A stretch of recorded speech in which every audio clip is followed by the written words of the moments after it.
Dios te bendiga. Un fuerte abrazo. Te bendigo en el poderoso nombre de Jesús. Aquí en mis caminatas, dándole gracias a Dios, porque por su misericordia estamos de pie. Si no fuera por esa misericordia que todos los días se renueva, ya hubiésemos sido consumidos, Aleluya. El cielo y la tierra pasarán, mas su palabra no pasará. La palabra de Dios es eterna, no tiene fin. Aleluya. Hoy quiero hablarte del ejercicio de la palabra en nuestra vida cristiana. Ponme mucha atención, que estoy seguro que esto será de gran edificación para tu vida. Y quiero usar como ejemplo algo que me contó una hermana que se congrega en una iglesia de Europa, una iglesia en Italia. Y esto pues es algo que acontece en muchas iglesias en países muy desarrollados, en donde hay acceso a tecnología a bajo costo. Miren qué ironía, me llamó la atención profundamente esto. Miren qué ironía. En esos países una pantalla gigante, enorme, no es el gran logro. Cuesta muy barata, es muy fácil de conseguir, sobre todo en mercados europeos, España, Italia. Pero sin embargo, pónganme atención, hoy en este mundo bombardeado por la tecnología, digo bombardeado, haciendo alusión al uso incorrecto que le damos, buscando la comodidad, como perezosos. Póngame atención. Excúsenme que me estoy adentrando para un área donde hay muchos arbustos. Póngame atención. El pastor de una congregación allá, saludamos a las congregaciones de Italia, un fuerte abrazo, prohibió que se reproduzcan los versículos en la pantalla. ¿Por qué lo hace? Porque se dio cuenta, como muchos nos podemos dar cuenta, de que las personas ya no llevaban la Biblia a la iglesia. Cada vez más se desconectaban de la Biblia en su vida por la comodidad de la tecnología. O la tengo en el celular y pues es cómodo buscar. Pero resulta que cuando estás leyendo la Biblia en el celular, te entran anuncios no deseados, interrupciones, distracciones. No existe ese momento íntimo como en el que tú decides apartarte, cerrar las puertas de tu habitación, ponme atención, y profundizar en la oración buscando la revelación de lo que estás estudiando. Y como esa práctica cada vez es más grande, la práctica de la comodidad, poco a poco las Biblias físicas en las cuales aprendemos el orden de los libros, donde creamos la agilidad para buscar el versículo tal, ponme atención que esto es muy interesante, donde nos aprendemos de memoria y de corazón cada parte importante de las Santas Escrituras. Esa Biblia física, el uso se ha puesto a un lado y me voy a la digital. Pues este pastor prohíbe, no me pongan versículos en las pantallas para que la gente tenga que traer su Biblia. Quiero las Biblias aquí. Y quiero que las personas busquen los versículos que soltamos desde el podium en su Biblia física. Para muchos esto sería legalismo, legalista, no evoluciona con el Evangelio. Yo quiero saber quién fue que remodeló el Evangelio. A quién Dios le dio la orden de, mira, remodélame esto, que ya lo que yo hice no sirve. Yo quiero conocerlo.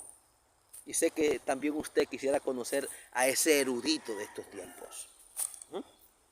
Pues volviendo al enfoque, esto es una manera de inducir al pueblo al ejercicio de la palabra, al ejercicio, aportarle un granito de arena a que la gente le dé importancia al hábito de leer las Santas Escrituras. La comodidad es muy buena, la tecnología es magnífica, pero no todos le damos el uso maduro que debemos darle y pues entramos en holgazanería. Póngame atención. Y la holgazanería, siendo cristiano con la palabra, trae consecuencias fatales. Pues quien quiere predicar la Biblia que no conoce y toma un micrófono, se convierte en homicida. En vez de predicar la verdad, mata. Porque no maneja la poderosa arma de la palabra de Dios. Y comienza a improvisar, comienza a fabular, comienza a inventar, comienza a interpretar a su manera lo establecido por nuestro Dios a través de su palabra. Quien improvisa con la palabra no actúa conforme a la voluntad de Dios que está en su palabra. Quien ignora los tiempos que estamos viviendo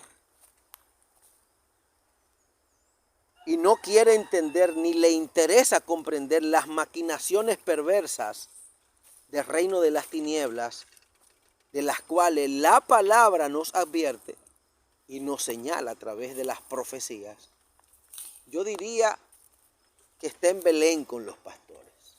No quiere aceptar la realidad que estamos viviendo.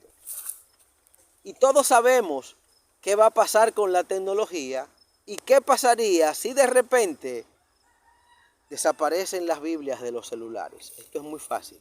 Esto es una programación. ¿Qué va a pasar contigo que te afianzaste a un celular, a una tablet, que cuando estabas estudiando comenzaba a mandarte distracciones? Tú me dirás de manera muy inteligente y con rápida respuesta, no hermano, yo la pongo en modo avión. Pero yo te voy a volver a hacer la pregunta, ¿qué pasa si de repente en un día no encuentras la app? Resulta que se bloqueó, que ya ese sistema lo sacaron de los dispositivos porque la palabra es perseguida. ¿Qué va a pasar contigo? Que te afianzaste a una tecnología y por el modo de vida y de estudio que llevamos hoy, producido por la confortabilidad, no llevaste la palabra a tu corazón. Te convertiste en un peón de un sistema que premeditó. No creciste en tu vida espiritual. Pero te quiero hacer otra pregunta. Quédateme ahí, no te me muevas.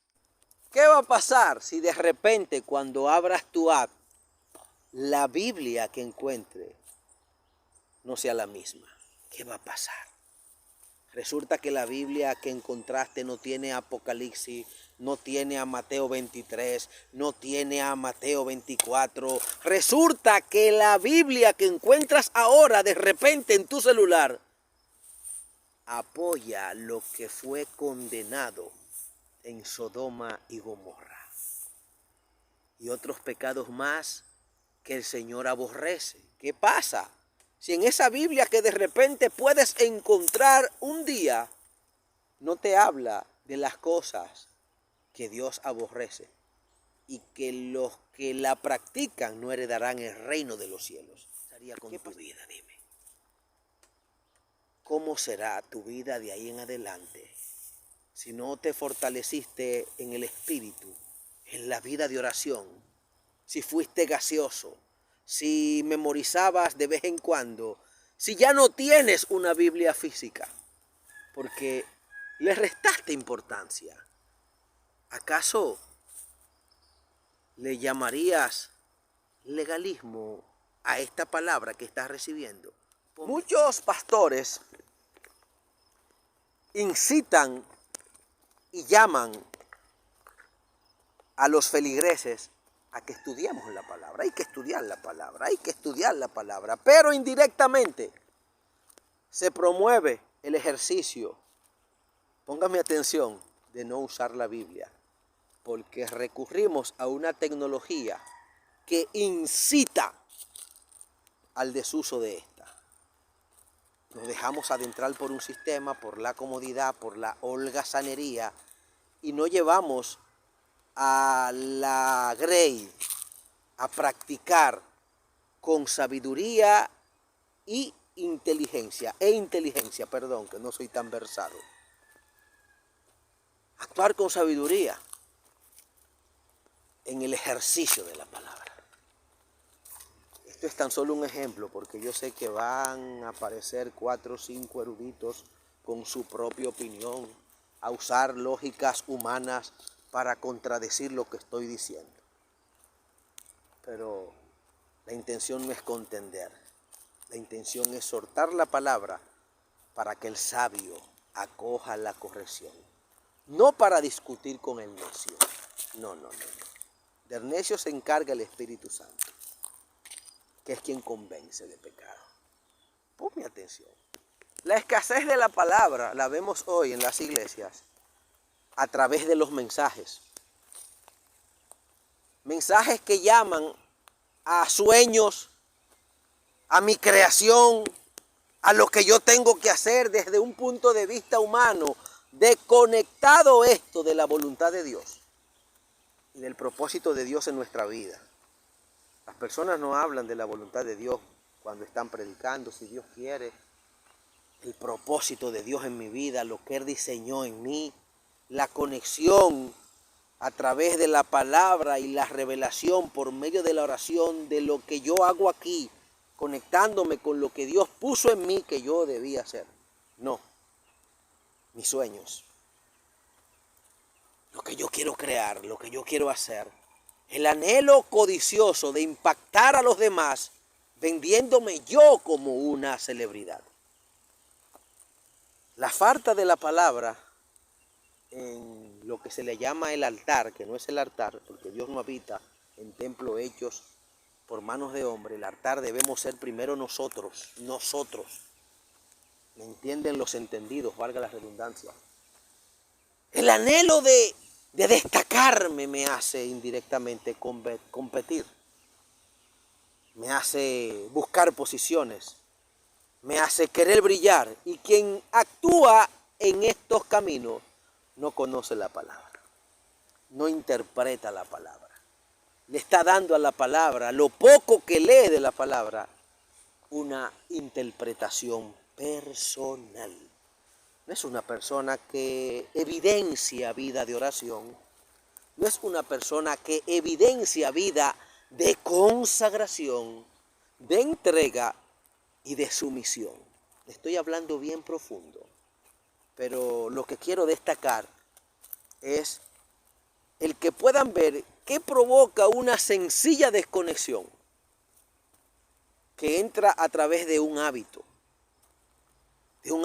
que no es nada, eso es un pecadito como dicen en República Dominicana, un gupichino, un titilito, es un pecadito.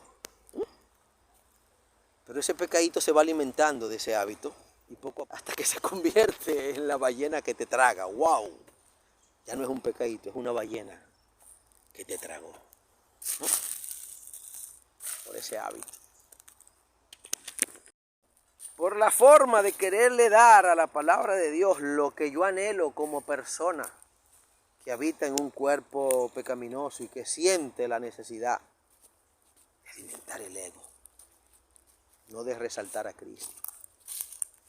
Y hay que tener mucho cuidado con esto y volver al principio, volver a lo que establece la Biblia, sacar mi opinión, lo que yo creo, mis planes y acatar las recomendaciones que da la palabra de cómo yo debo accionar como cristiano, cómo debo ser cristiano y dejar de inventar en tiempos tan peligrosos como lo que regularmente la mayoría quiere ignorar. Saludo a los hermanos de Italia, saludo con mucho cariño a los hermanos de España, saludo a los hermanos de México, saludo al pastorado que dirige la Grey, acatando lo que establece nuestro Mesías, acatando lo que establece nuestro Señor en la misma y sacando y tirando por basura lo que yo pienso hacer para resaltar. Hay algo que quiero volver a tocar y así concluyo. El concepto cuerpo de Cristo es un concepto que encierra a todas las iglesias que caminan conforme a la voluntad de Dios, no a una congregación. Y es lo que hoy en día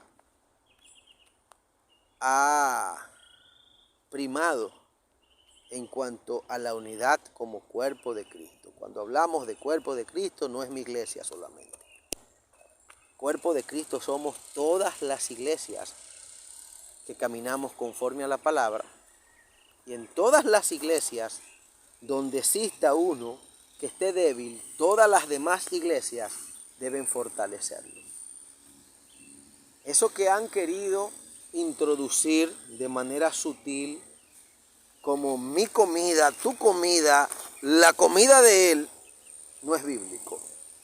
Porque hay un solo Dios, un solo mediador entre Dios y los hombres, un mismo Espíritu Santo y una única palabra con una exacta interpretación y contexto.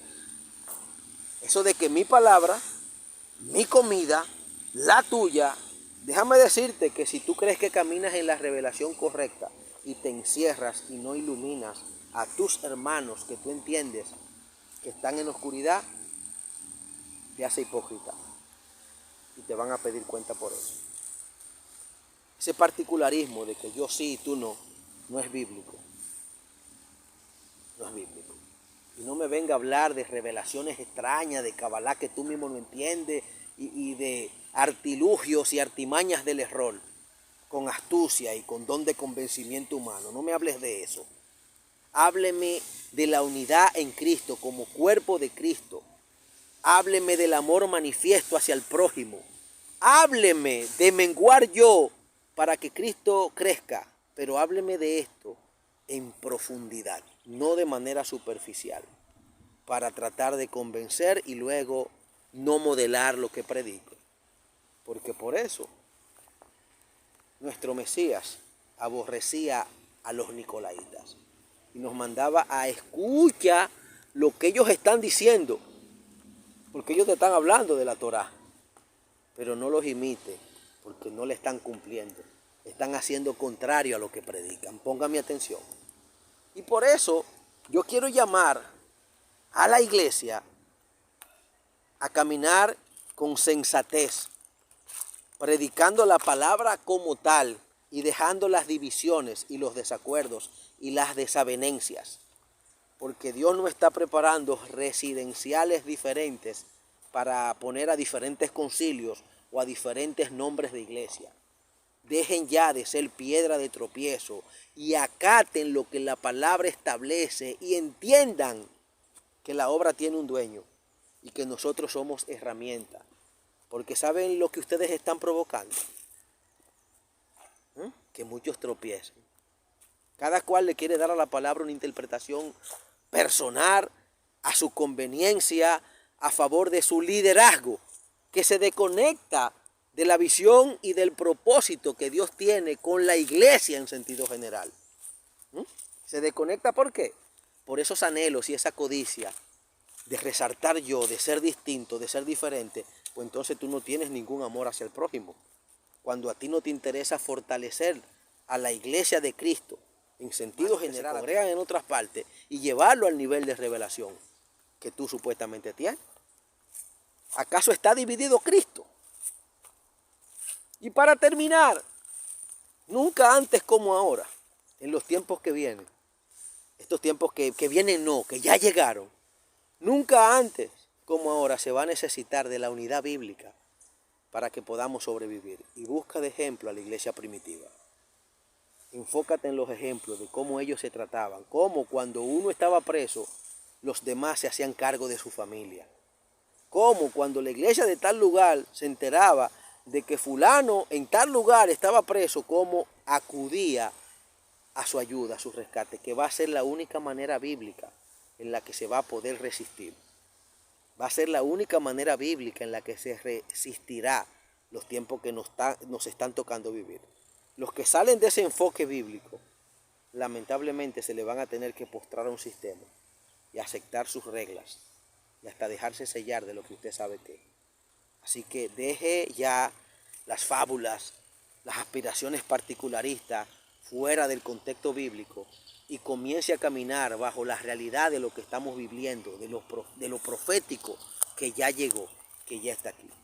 Abra los ojos, que como dice un hermano que amo y quiero mucho, ya llegó la hora apretada. Dios les bendiga. Shalom.